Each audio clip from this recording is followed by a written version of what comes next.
VW Passat key fobs from 2016 to 2025 models use a CR2032 battery.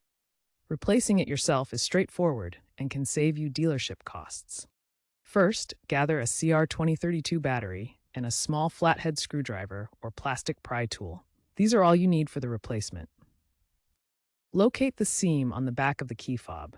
Gently pry it open using your tool. For 2016-2020 models, there's a slot, while 2021-2025 models snap open more easily. Use the screwdriver to carefully remove the old battery. Pay attention to the orientation. The positive side should be facing up.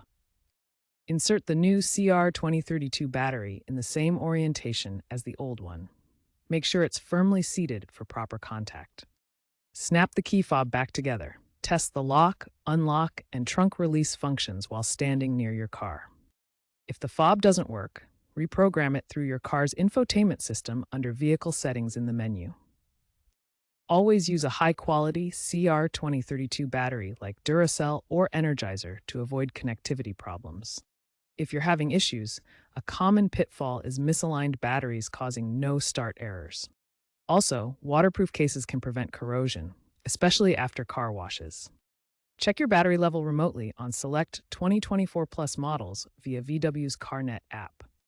While physical fobs are still standard, keep an eye on the trend of digital keys, phone-based entry, becoming more common, which could reduce your needs for physical key fobs in the coming years. Also, look out for rechargeable CR2032 battery options.